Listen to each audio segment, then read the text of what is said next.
Welcome to Atlanta Tarot. This is the tarot forecast for Cancer for the month of November, including late October.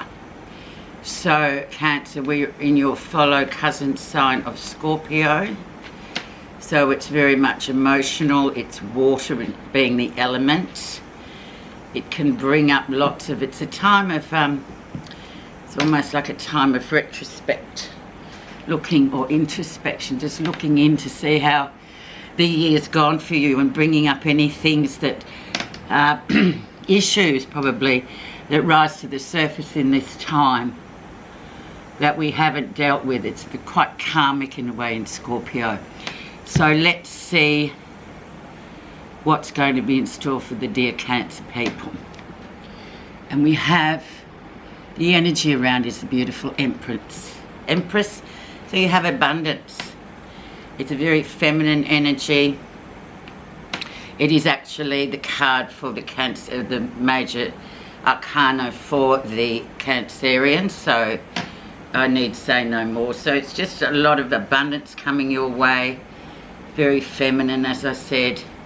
Can be talking about your mother or you as a mother and your mothering skills.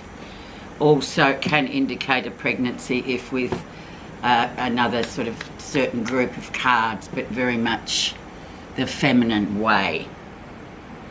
Let's see where you are right now. And we have the King of Wands. So the King of Wands,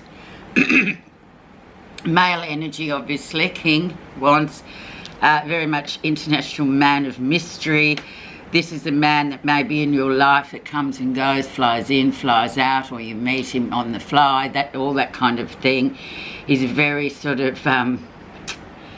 how would you describe him? Dynamic man, dynamic energy at the same time. Like it's either a real man or it's an energy around in that masculine type of way. So he's there, he's a traveller, he's a mover, he's a shaker. So, and he's usually, well, it's fire, wand, so he's usually a Sagittarian, Leo, or an Aries, or he has something of those qualities in his chart. He could be someone that's just landed on the doorstep. It's all that kind of energy, very travel-oriented movement. Whenever we have wands, we have movement. So let's see what's influenced that to come in, and in turn will influence the whole reading. And we have the Nine of Wands. So the Nine of Wands is one of those cards where you're almost over the line, but you feel like, once again, it's a big movement card being wands. So you feel like, I just won't make the last kilometre of this marathon. I just can't. But out of nowhere, it's usually that amazing thing called adrenaline will get you over the line. So it's saying not to worry. It's, you know, fast and furious times. Things will come to their zenith. You will get through this, even if it's to do with this, or the energy of this man can sort of help you to get over the line. So it's very positive in that way. Okay, so let's see what was happening September, October time for you. And we had the Devil. Very, he's a strange energy, the Devil. People just naturally recoil from him whenever he appears. He is the major arcana card for the Capricorn, so he's very much about the business, the status, the money. He is that, you know, he is that mountain goat that will climb to the top of the mountain to get what he wants, and he doesn't care how long it takes him. He's got that determination. Also, the Devil can just represent a time where you just felt quite stuck, quite dependent on something, whether it was alcohol or just something where you would just felt yourself on this roundabout of just doing too much of one particular thing. And we've all got our own sort of little vice that we eat too much, we gamble, we smoke, we drink, we flirt with boys, all that sort of thing. But when the Devil's around it, it's sort of giving you, it's sort of saying, no, you need to stop and just jump off for a minute, because it does, you know, it lends itself to addictive states of being and behaviours. So So you may have felt that sort of just stuck, or just like, oh look, I'm just filling in time by doing all these naughty things, and it's now I'm in a routine of it and I can't seem to shake it. That kind of energy. But on the positive side, the devil's really good for money and business, and because that is the Capricorn way, it's all about accumulating status and money and experience, I guess. Recent influences, and we have strength coming in. So strength, another big card, talking about our own self-awareness. How self-aware are you, Cancer? Are you aware of how you sort of project yourself onto the world and those around you and to the other people in your life, whether it be work or play or holiday? Yeah, and it's a nice leveling card, the strength card, to sort of sometimes get yourself to step back a bit and have a look at your behaviour. And you know, often there will always be somebody that will call you out or just say, oh, you were revolting, or you did this or that. And that's when you kind of have to really a bit introspective and think, oh yeah, maybe I was. So maybe I need to be a bit more mindful about how I project myself. It's a nice leveler, as I said, and it's a good learning card. It's also the father card, and usually this is what all good fathers would have done with their daughters or sons, you know, just remind them every now and again, hang on a minute, you can't go on like that. You've got to pull your head in a little bit. So it's that kind of energy. It's very much a Leo card as well, which, as we know, Leos are always front and centre. They're in the middle of everything. They are the one that sort of is the centre of attention. It's just how they are. But then they have to learn that lesson as well, because sometimes some other signs just can't bear that kind of behaviour of the Leo, but, you know, that's just who they are.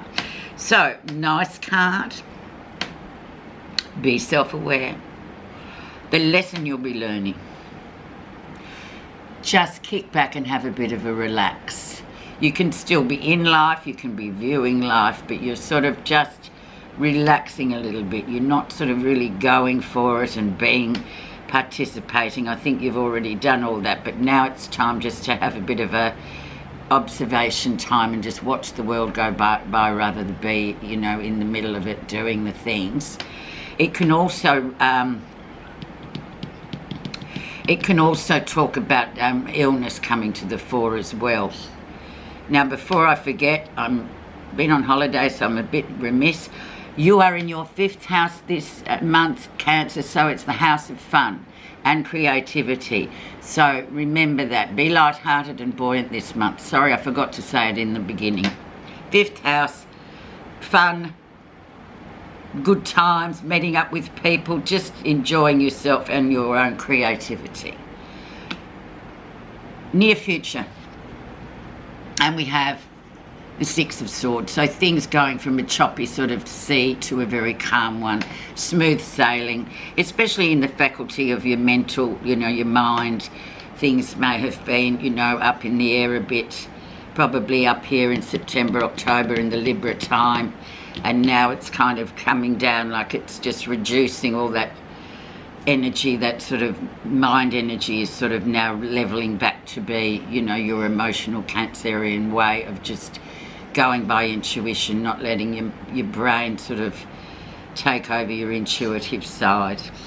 So things really calming down a lot. Can be travel coming up, obviously. We've got holidays coming up in the world, coming up to Christian holidays, coming up to just holidays all over the place. So it could well be travel as well that's, you know, going to come in. Let's see what's happening that you're not realising. And the star. So the star just reminds us that you're on your path.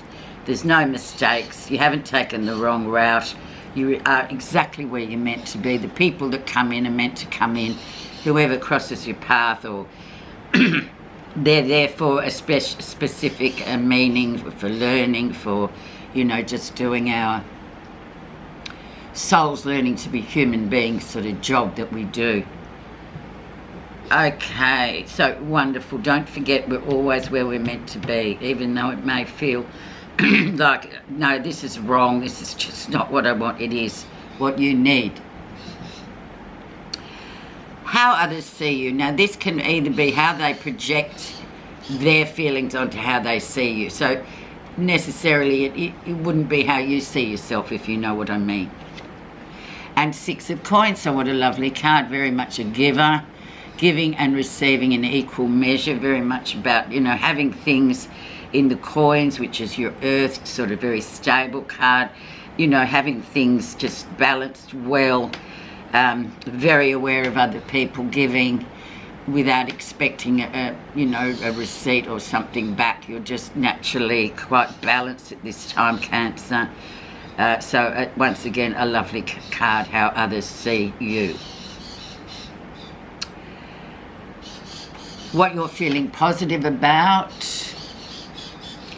Consolidation, the happy home card. So very nice. You know, everything, you're doing well. You've got things all sorted how you want them to be. Happy home. Ready to walk through these gateway. It's a gateway card, so it's ready to move on to the next level of whatever you're doing. Wands card yet again, so it means movement. So it's just asking you to really sort of be positive, and you are positive about how things are going in your creative life, in things moving forward life. Just, you know, it's not stagnant, it's movement, it's flowing. Really lovely card, actually, Cancer. So your final outcome is, and you have the Divine Time card. So by the time we hit Sagittarius, which will be about the 22nd of November, really we'll get that fire energy back, and, you know, lots of things feel balanced. The Divine Time means everything, you know, waiting for the right time to act. This is it with Temperance. So Temperance is just right time, right place, right people, basically, without going on too much. And it will occur in the time of Sagittarius. So it looks to be a nice run up to the last month of the year. Your message is patience. At the end of the way is freedom. Till then, patience. Patience is a final noble quality. It implies that everything is possible in the timelessness of space and being, and a deep knowingness that reminds you that nothing can fail but your own impatience. Thank you. Thanks, Cancer. Have a wonderful month, and thanks so much for listening.